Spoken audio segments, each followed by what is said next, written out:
بسم اللہ الرحمن الرحیم۔ اللہ کے نام سے شروع جو بڑا مہربان اور نہایت رحم کرنے والا ہے۔ السلام علیکم ڈیئر طلباء، امید کرتا ہوں کہ آپ سب بچے خیریت سے ہوں گے۔ تو بیٹا ہم نے سیاق و سباق کے حوالے سے سورہ البقرہ کو پڑھنا شروع کیا تھا۔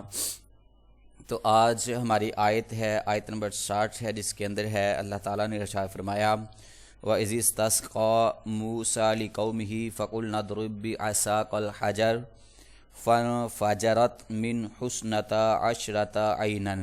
اور جب موسیٰ علیہ السلام نے اپنی قوم کے لیے پانی طلب کیا سو ہم نے کہا کہ اپنے عصا کو پتھر پر مارو، سو اس سے 12 چشمے پھوٹ پڑے۔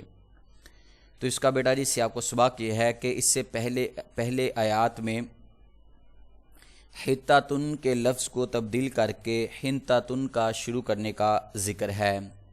اس پر عذاب کا ذکر کیا گیا۔ اس آیت میں موسیٰ علیہ السلام کہ اللہ تعالیٰ سے اپنی قوم کے لیے پانی طلب کرنے کا ذکر ہے کہ اپنے عصا کو پتھر پر مارو، تو اس میں ان قبائل کے مطابق 12 چشمے پھوٹ پڑے۔ تو یہ بیٹا اس کا سیاق و سباق تھا۔ اب اس کی وضاحت کے حوالے سے ہے کہ جب موسیٰ علیہ السلام کی قوم کو ریگستان میں سخت پیاس محسوس ہوئی تو انہوں نے موسیٰ علیہ السلام سے پانی کی درخواست کی۔ تو حضرت موسیٰ علیہ السلام نے ان کے دیگر مطالبات کی طرح اس مطالبے کو بھی پورا کیا اور اللہ تعالیٰ کی بارگاہ میں پانی طلب کیا۔ تو اللہ تعالیٰ نے ان کی اس دعا کو قبول کر لیا اور فرمایا کہ اپنے عصا کو اس پتھر پر مارو۔ جب انہوں نے اپنا عصا پتھر پر مارا تو یہ معجزہ رونما ہوا کہ اس بے جان پتھر میں سے پانی کے 12 چشمے جو تھے وہ پھوٹ پڑے۔ 12 چشمے پھوٹنے کی وجہ یہ تھی کہ بنی اسرائیل کے 12 قبائل تھے، سو ہر ایک قبائل نے اپنا چشمہ منتخب کر لیا۔ اللہ تعالیٰ نے ان سے فرمایا کہ تم اللہ کے رزق میں سے کھاؤ پیو اور زمین میں فساد نہ کرو، فساد مت پھیلاؤ۔ تو بیٹا یہ آیات جو تھی ان کے اندر سیاق و سباق یہی تھا کہ وضاحت کے اندر یہ ہے کہ موسیٰ علیہ السلام کے پاس ان کی قوم کے 12 سردار آ گئے اور آ کر کہنے لگے کہ اے موسیٰ ہم 12 سردار ہیں، 12 قبیلے ہیں اور ہم نے چشمے بھی 12 ہی لینے ہیں، ایک چشمے پر گزارا بھی نہیں کرنا۔ تو موسیٰ علیہ السلام نے اللہ کے حکم سے اپنا عصا مبارک جو تھا وہ پتھر پر مارا تو اس سے 12 چشمے جو تھے وہ پھوٹ نکلے اور پھر ہر قبیلے نے اپنا چشمہ جو تھا وہ پہچان لیا تھا۔ اس کے بعد بیٹا آیت ہے جس کا ہم نے سیاق و سباق کے حوالے سے کرنا ہے کہ ابا واستکبر وکان من الکافرین، اس نے انکار کیا اور کافروں میں سے ہو گیا۔ اس آیت سے قبل آدم علیہ السلام اور فرشتوں کو اسماء کے نام پوچھنے کا ذکر ہے۔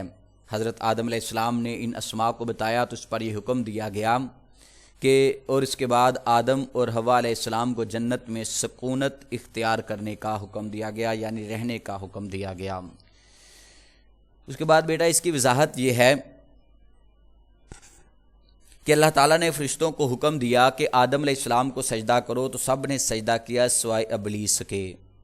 اس نے انکار کیا اور تکبر کیا اور کافروں میں سے ہو گیا۔ حضرت آدم علیہ السلام کو سجدے سے مستحق کرنے کی وجہ سے ان کا علم قرار دیا گیا ہے۔ اور دوسری اہم بات یہ کہ سب فرشتوں نے اس حکم کو تسلیم کیا اور سجدہ کیا، مگر ابلیس نے ایسا نہ کیا، اگرچہ ابلیس جنوں میں سے تھا مگر فرشتوں کے ساتھ ہونے کی بنا پر بھی وہ اس حکم میں شامل تھا۔ اور اس کے بعد تیسری اہم بات یہ ہے کہ ابلیس کے اس حکم کو ماننے کے وجوہات کا ذکر کیا گیا ہے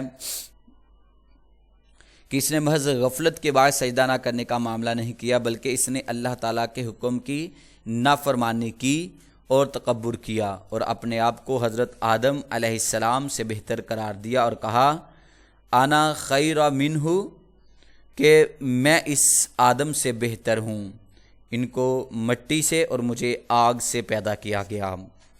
تو بیٹا اس آیت کے اندر ہم نے جو پڑھا کہ اس نے غرور اور تکبر کیا، تو جب اس نے غرور اور تکبر کیا تو اس کے اس غرور اور تکبر کی وجہ سے اللہ تعالیٰ نے اس کی تمام عبادت کو زائل کر دیا، اس کی تمام عبادت کو ختم کر دیا۔ اللہ تعالیٰ نے اس کو اس کے غرور کی وجہ سے کافروں میں شامل کر دیا، کہ کیونکہ تکبر اللہ کی ذات کو پسند نہیں، تو اس وجہ سے شیطان لعین کو جو تھا اسی وقت اللہ تعالیٰ نے اپنی بارگاہ سے جو تھا وہ نکال دیا تھا۔ تو بیٹا آج ہم نے یہ 2 سیاق و سباق کے حوالے سے آیات پڑھی، ان کو اپنے اچھے طریقے سے یاد بھی کرنا ہے۔ اس کے ساتھ آج کا ہمارا لیکچر جو ہے وہ مکمل ہوا۔ اللہ حافظ۔